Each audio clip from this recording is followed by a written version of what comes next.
I'm Bobby Baghead, your Baghead buddy, and you're listening to Baghead Radio. This season featuring Dragnet.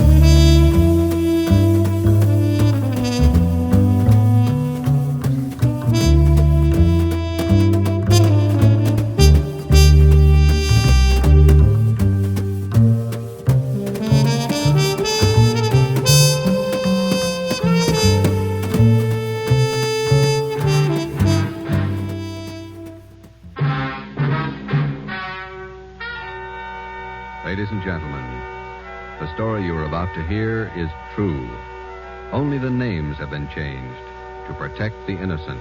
NBC brings you Dragnet.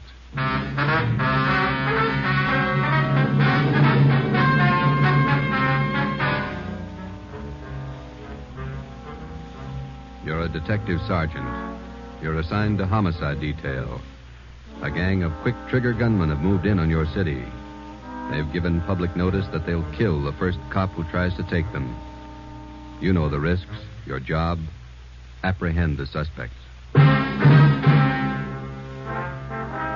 Dragnet, the documented drama of an actual crime investigated and solved by the men who unrelentingly stand watch on the security of your home, your family, and your life.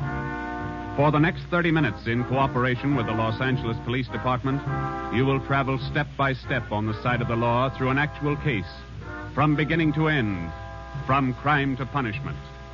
Dragnet is the story of your police force in action.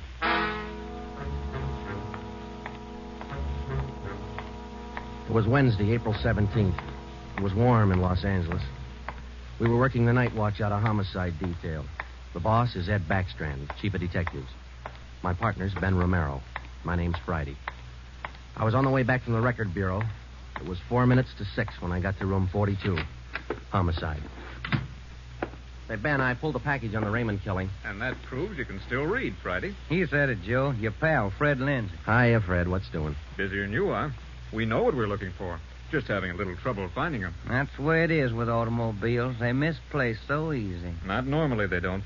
We got a small-size epidemic on our hands. Well, don't let us keep you, Fred. Just ducked in here for a breath of calm air and to invite you to dinner for the last time. The wife and I are still waiting for the first time. How about it, Joe?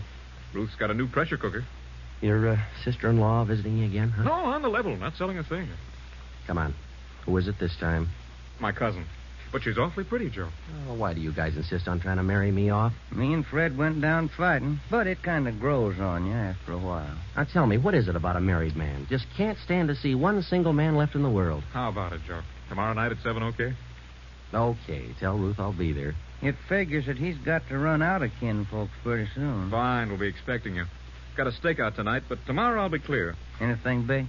Nothing definite, Ben. Just to follow up on those stolen cars. See you, men. So long, Lindsay.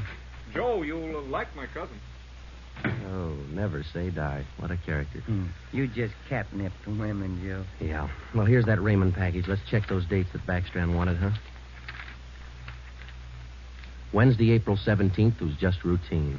A dinner date I tried to get out of, some paperwork that the chief wanted done, and a hot, sticky day. Too hot to wear a suit of clothes. Sometimes it's like that. A day starts out being routine, and by the time it comes of age, it's got a personality all its own. At 10:23 that night, Ben and I were just finishing up the paperwork, and Ed Backstrand opened his office door. Friday, Romero, just got a hotshot call. What you got, Skipper? Hold up and shooting at Hooper and Esperanza, code 3. Code 3, that means red light and siren. It was 10:32 when Ben and I pulled up at the corner of Hooper and Esperanza. It was a bar in the basement of a building on the south side of the street. A radio car was there, and the two officers were holding the crowd back. A man was talking to one of the officers who turned and pointed to us. As Ben and I got out of our car, the man hurried over to us. You're the detectives? That's right, Sergeant Friday. My name's Cummings, R.L. Cummings. I own the bar. This is terrible. There was a gunfight downstairs. Uh-huh, come on. Where's the ambulance? One of the officers in the radio car said we needed the coroner. Did you see the actual shooting? No, I didn't. Here's the fellow that was shot. Oh, there's Jones from the crime lab. Hello, Friday. Romero. Hi, Lee. What do we got here? Pretty bad. Looks like a shotgun. Close range.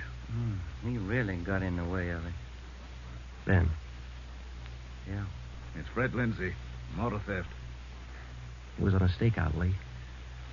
Tell us about it, Mr. Cummins. You know this fellow, Sergeant? Yeah, we know him. What happened? We had a holdup tonight. 3 men. Yes, go on. Well, business was good, real good. We had a large crowd, and I was happy about that because I've been trying to sell out for a long time now. I've been showing the place to different parties all week long. I had a fellow coming over tonight to take a look at it. What time was that? A little less than an hour ago, about 9:30. I see. Go ahead. It was almost time for this man to show up, so I called Eddie, that's my bartender, and I told him to kind of keep a lookout for the man because I was going back to the office to get the books ready to show. You know how it is when you want to sell a business.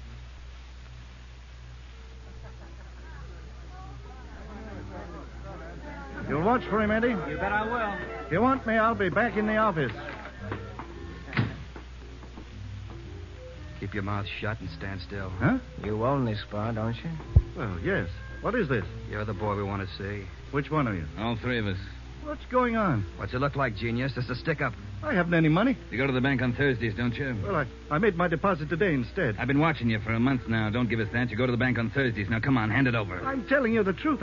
I usually go on Thursdays, but I went today instead. You're lying, Ace, and we ain't got much time. Look, you can have all the money I've got on me. I think it's about 200. But that's all I have. Here. Why you argue with him? Take what he's got and we'll shake the customers down. No, please don't do that. You got my money. Isn't that enough? No, it ain't.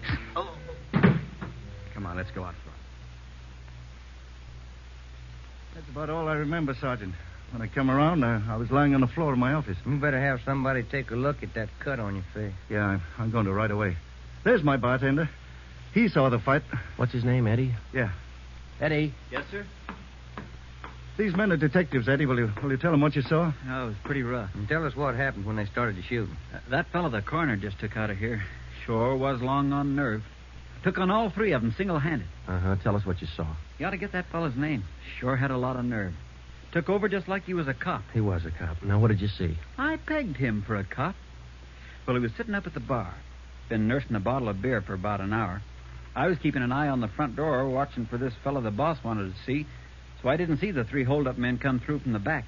But I heard them. All right, let's knock it off. You can all see this shotgun. Anybody make a move and I'll blow your head off. Demas, cover the front door. Got it. Sickle, shake him down. Okay, gents. You guys in the band, keep that music going. The rest of you people turn around and face the bar. Put your hands on top of the bar and leave them there till we tell you to move. Come on, hurry up. Knock it off. Okay, Sickle. We'll take your money, your watches, anything else you got. Now, don't try to be cute and hold out. All right, you, take off the watch. I'll get your billfold. You, lady, let's have the ring. This man they called Sickle went right down the line. Took everything he could lay his hands on. This cop, your friend, was facing me at the far end of the bar. He was standing there just like the others. He kind of leaned toward me a little. Can you see the guy with the shotgun? Yeah. Where is he? Center of the room. The other guy still at the door?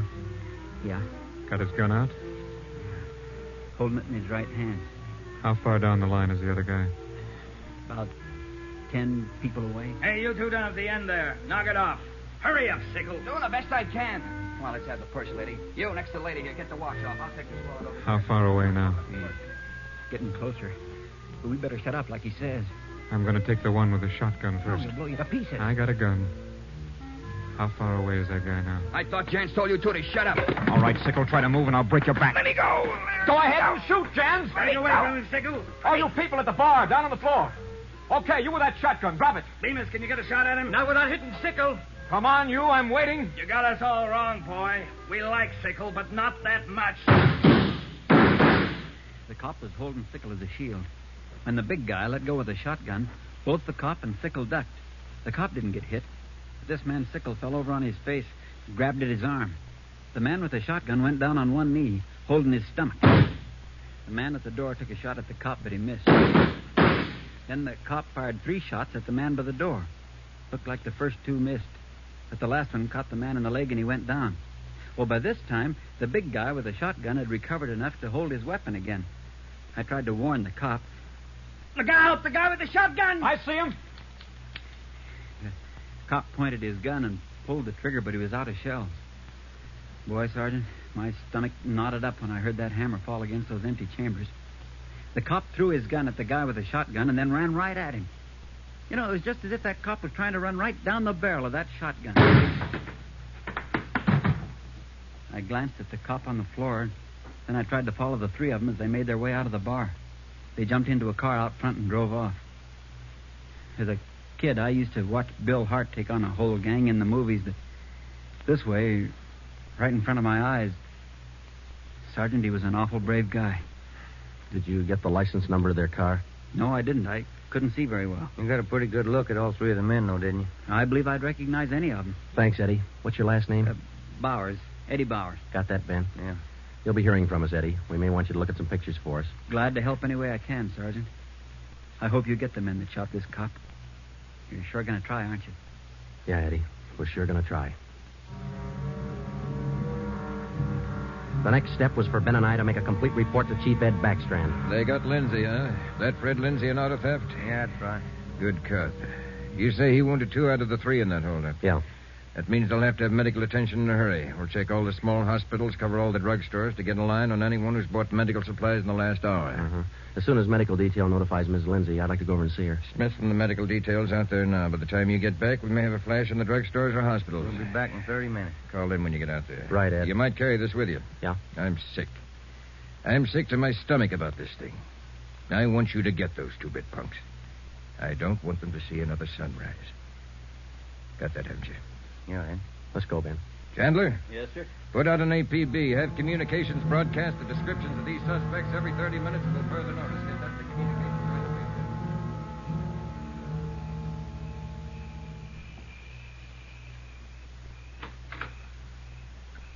Hello, Joe.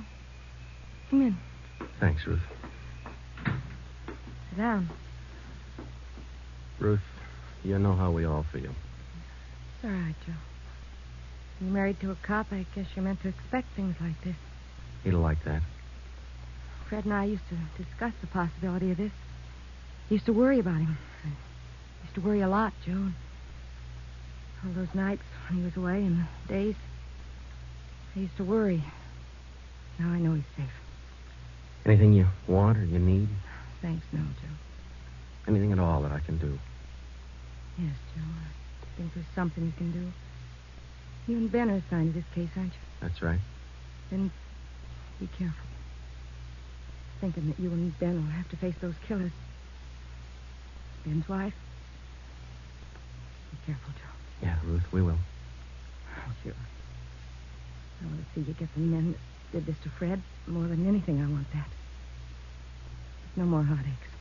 Yeah. Thanks for coming by, Joe.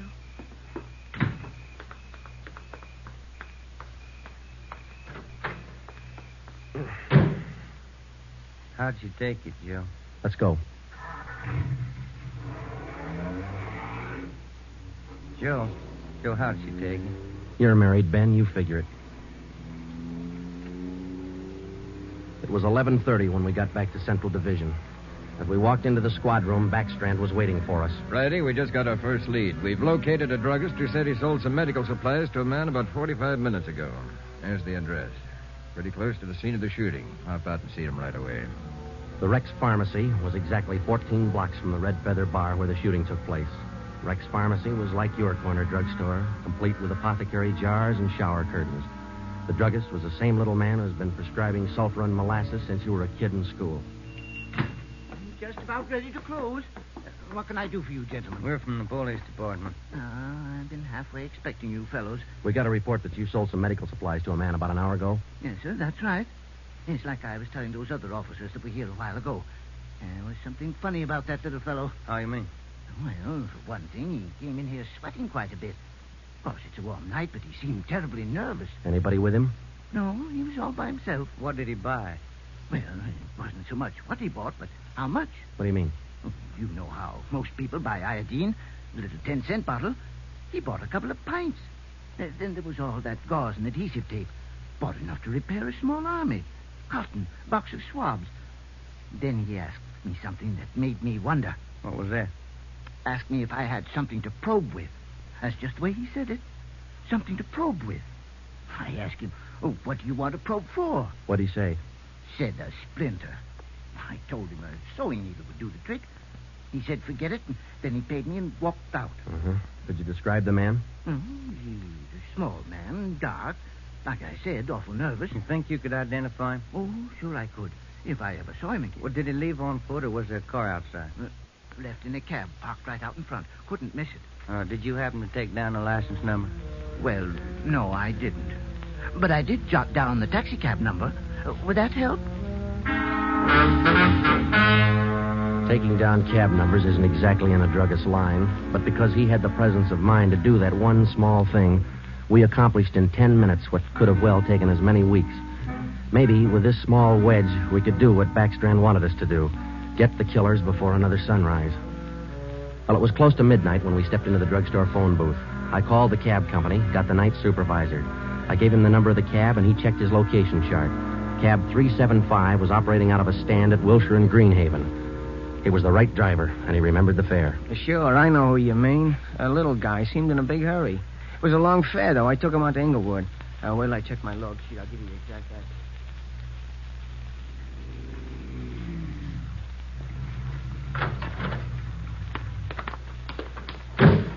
Here it is, Joe. 1523 Imperial. It's the rooming house. Yeah, come on. We'll check with the landlady.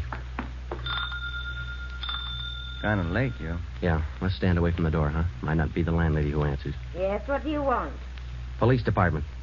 Oh, now, just a minute. Let me see your badge. There you are, ma'am. I'm Sergeant Friday. This is Romero. Homicide. All right.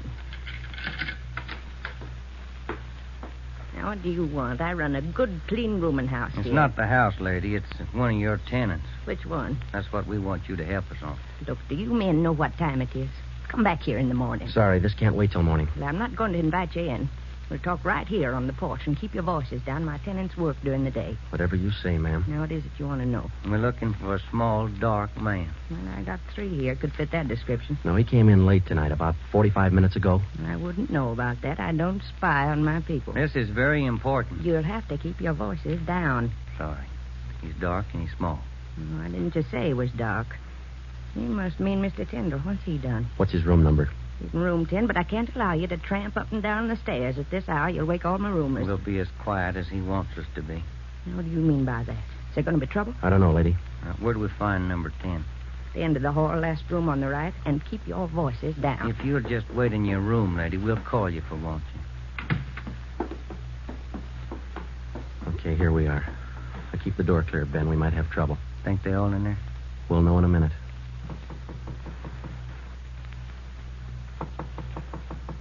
Who is it?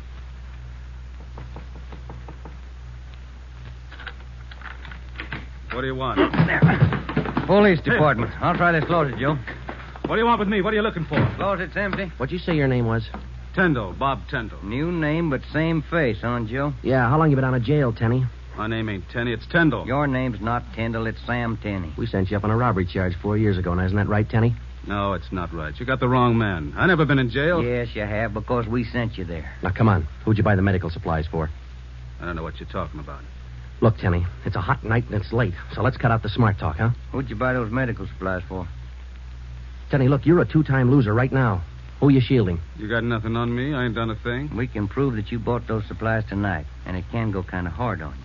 So let's open up. I haven't been out of this room all night long. We got a druggist and a cab driver who will make a liar out of you. I still don't know a thing. That cab driver hauled you home here 45 minutes ago. Where were you? I was out on a date. Is that who you bought the medicine for? Ben, call the druggist and get that cab driver. We'll take Tenny downtown. All right. All I did was buy the bandages and stuff. I got nothing else to do with this. Who'd you buy the stuff for? Now, you know everything else. You figure it. Oh, now, look, punk. We know there were 3 of them. One of them killed a cop. We're going to get to him, and Tenny, you're not going to stand in our way. He killed somebody.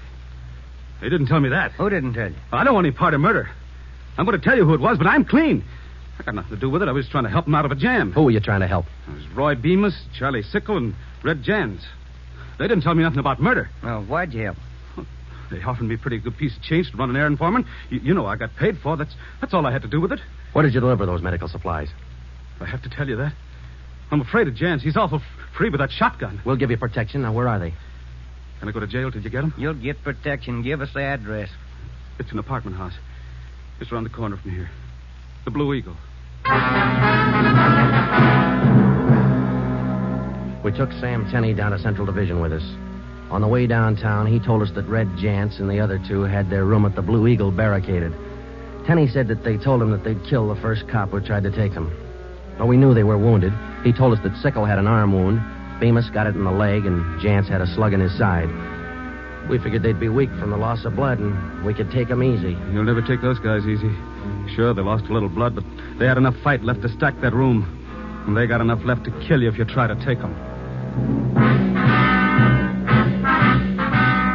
On the way to headquarters, we stopped at an all-night drive-in and called Ed Backstrand. We told him we had a radio car watching the Blue Eagle. We gave him the whole story and told him we were on our way in.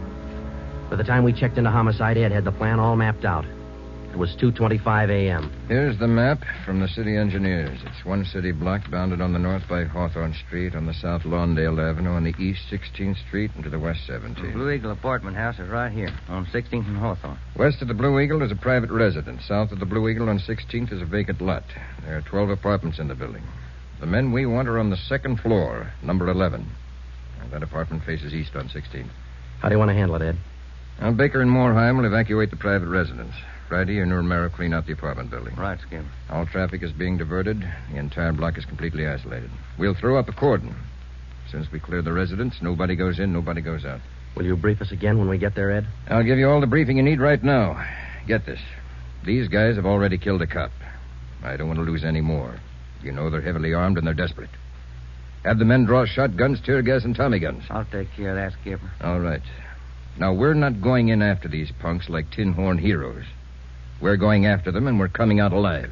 All of us. What time is it, Friday? 2:37. Not much time till sunup, is it? It was a code 2. That means red light and move fast. Backstrand figured we needed 6 squad cars, 4 men to a car, the police public address truck, ambulance, and floodlights. Ben checked out the weapons to the men, and by 2:46, we pulled out of the Central Division garage. We slid into the area at 3:20 a.m. The 6 squad cars and the public address truck took up their positions. The floodlights were rigged and ready to turn on at Backstrand's command. The machinery was set to roll as soon as we got the neighborhood cleared. Ben and I evacuated the Blue Eagle apartment house. How many does that make, Joe? Well, we've cleared 9. 2 to go. Here's apartment 10. The killers are right next door. Joe, I'd like to kick that door in right now. Take your time, Ben. We'll get to him. Quiet now.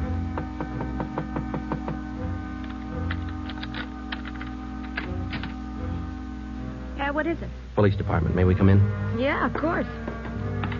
What's the trouble? No trouble. We're evacuating the building. Now, we'll have to ask you to leave by the back door. We'll notify you when to return. Please leave quietly and lock your door. What's going on? No time to explain. Thank you very much for your cooperation. Okay, now, we'll skip 11 and go to 12. Yeah.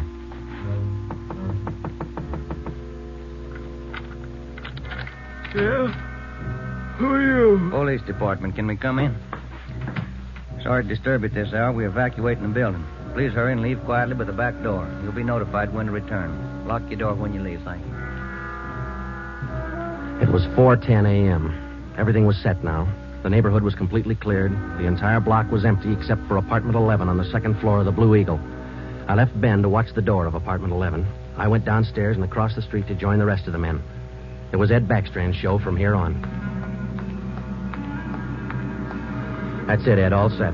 Baker, Moorheim, all clear? All clear, Chief. Baker, you and Moorheim take 3 men and cover the rear of the building. Right. Is that detail covered Hawthorne Street? They're all set, Ed. How about the vacant lot? Taken care of. The rest of you men? Yeah. Friday and I are going into the building. We'll try to get him to come out now. Johnson. Yes, sir? Come with us and keep us covered. Let's go.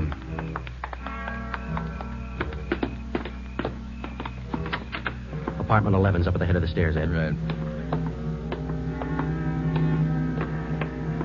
Any action, Romero? Not a thing, Skipper. Keep down, all of you. I'll try to get him out. Jance, Demas, Sickle, you're all alone. The building's clear. Come on out with your hands behind your head. Come on out, Jance, or we'll come in and get you. You hear me? I hear you, Ed. Come on, let's get out to the street. Johnson, cover that door and be careful. Keep down. Right, Chief. Friday, Romero, come with me.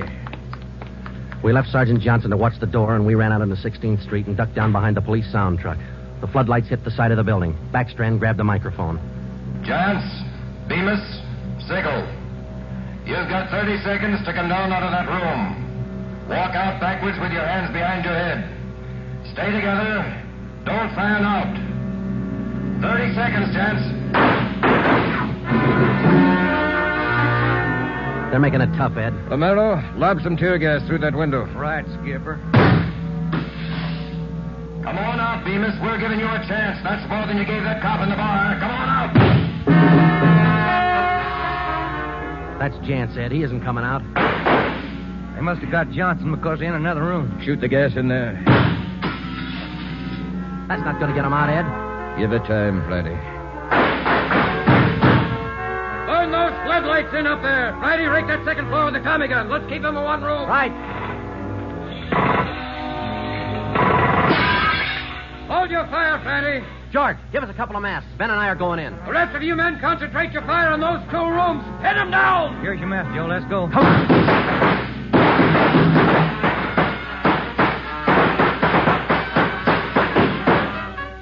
Put that mask on, Ben, and keep down. Yeah, wait a minute.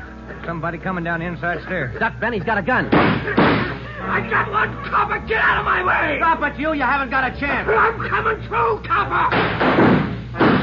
I think I stopped him, Joe. Can you see Johnson? No, it's too much gas in there. All right, you two up there. We got one of you. The other 2, come on out. Joe, think we got him? I don't know. Can you see Johnson? No, Joe. It's still too thick in there. I'm going in, Ben. Cover me. Come on. We know there are 2 of you up there. Just one, copper. Throw your gun down the stairs ahead of you. Hurry up. Shotgun, Joe. Jance. I see him. I'll take him at the foot of the stairs. All right, I got my hands up. I found Johnson, Ben. All right, Jance, outside. Come on. Move. Put the handcuffs on him, Ben. I'll cover you. How's Johnson? I don't know. Ed, get the ambulance crew over here. Jance, who's this other guy we got? Bemis. How about Sickle? I said just one, didn't I, copper? Never mind the smart talk, Jance. Now just answer the question, huh? Sickle wanted out of it a long time ago, so I let him out. He's upstairs. I let him out the back way. Mean you shot him? He wanted out, didn't he? All right. We'll take him in. Johnson's in the ambulance. I'll see you in the office. Yeah. Right, Skipper.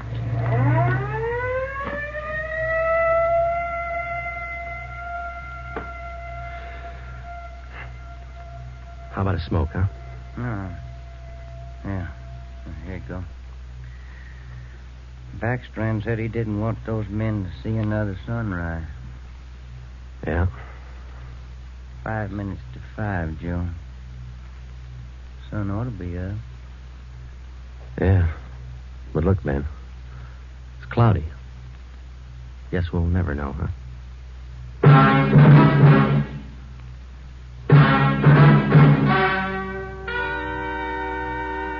The story you have just heard was true.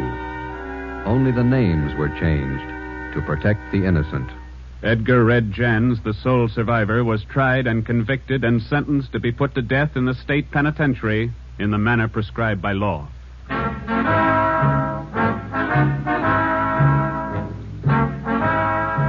You have just heard the 4th in a new series of authentic cases from official files. Technical advice for Dragnet comes from the office of C.B. Horrell, Chief of Police, Los Angeles Police Department. Tonight's program is dedicated to Radio Car Patrolman Forrest E. Sawyer of the Denver, Colorado Police Department, who, on the evening of March 8, 1937, gave his life so that yours might be more secure.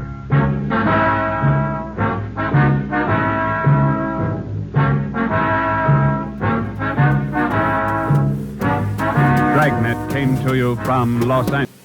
I'm Bobby Baghead, your Baghead buddy, and you've been watching Baghead Radio. Please click like and subscribe. Comment below.